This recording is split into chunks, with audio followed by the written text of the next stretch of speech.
సన్న బియ్యం వచ్చింది. వచ్చినాయి అన్న. ఎట్లున్నాయి సన్న బియ్యం? మంచిగా ఉన్నాయి అన్న. వండుకురా మీరు? వండుకున్నా. మంచిగా అవుతుంది అన్న? మంచిగా అవుతుందన్న. ఇప్పుడు సన్న బియ్యం వస్తుంది కదా, మీకు ఎట్లా అనిపిస్తుంది? సంతోషంగా ఉందన్న. నాకంటూ గుంట భూమి లేదు, నాకైతే ఒడ్లు బండి లేదు. అంతకుముందు ఇచ్చిన దొడ్డు బియ్యం మేము తినక బయట పోయి కొంటే కింటకు 4-5 వేల రూపాయలు పెట్టి కొనుక్కొని తినేది. ఇప్పుడు అలా కొనకుండా ఈ బియ్యమే తింటున్నాం. గతంలో ఎట్లాంటి బియ్యం వచ్చాయన్న? అవి తినపోయేదన్న, మొత్తం పురుగులు, దొడ్డు బియ్యం అంత ఆగమాగా ఉండే ఆ బియ్యం పరిస్థితి. ఆ బియ్యం తినలే ఎవరు కూడా. రేవంత్ రెడ్డి పరిపాలన ఎట్లుంది? మంచిగా ఉందన్న. కాకపోతే రాష్ట్రం ఆర్థికంగా లేదు కాబట్టి చేయలేకపోతుండు. ఇంకా టైం ఉంది కాబట్టి ఖచ్చితంగా అన్ని గ్యారంటీలు అమలు చేస్తాడు.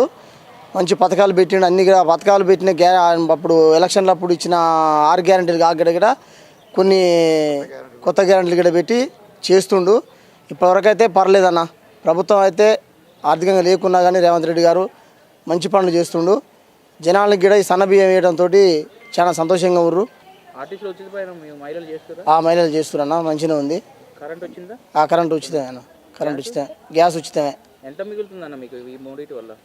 ఇప్పుడు కరెంట్ అంటే అన్న నెలకు వచ్చేసి 2,000-2,500 రూపాయలు తగ్గుతుంది. ఇప్పుడు గ్యాస్ మీద ఒక 500కి ఇస్తారు కాబట్టి దాని మీద కూడా మంచిగా ఉందన్న. సీఎం రేవంత్ రెడ్డి, కేసీఆర్, కేటీఆర్ రోజు తిడుతుంది కదా, ఎట్లా చూస్తారు దీన్ని? వాళ్ళు ఓటమి పాలైన కాడి నుంచి జీర్ణించుకోవాలి తిడుతురు. కానీ వాళ్ళు చేసిన నిర్ణయాలతోటి రాష్ట్రం ఇవాళ దివాలా తీసింది. వాళ్ళు చేసిన పుణ్యమే కదా ఇప్పుడు ఇలా ఇది ఇట్లా రాష్ట్రం ఇంత వెనకబడిపోవడానికి కారణం వాళ్ళు చేసిందే కదా. ఇలా ఇక్కడ మా ప్రాంతానికి నీళ్ళు రావట్లేవు అని చెప్పడానికి కూడా కాళేశ్వరం కట్టి దాన్ని మొత్తం వేల లక్షల కోట్లు తిని అది మొత్తం కుంగిపోయి దాంట్లో నీళ్ళు కూడా అయిపోయింది ఇలా పరిస్థితి. వాళ్ళు చేసిందే కదా. ఇప్పుడు దళిత బంధు అని పెట్టిండు, వేల కోట్లు నష్టం చేసిండు. ఎవరికి వెళ్ళలేదు దళిత బంధు.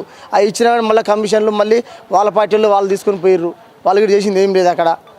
ఇప్పుడు యువతకి కొత్తగా రాజు వికాస్ పథకం పెట్టింది, ఎట్లా అనిపిస్తుంది? మంచిగా ఉంది.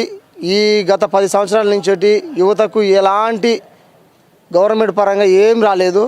ఇప్పుడు కాంగ్రెస్ ప్రభుత్వం వచ్చినాక ఈ రాజీవ్ యువకేశ్వర్ దాంట్లో పెట్టిన దాంట్లో వీళ్ళందరికీ అర్హులైన అందరికీ మా ప్రభుత్వం ఖచ్చితంగా ఇస్తుంది. కేసీఆర్ పాలన బాగుందా, రేవంత్ రెడ్డి పాలన బాగుంది.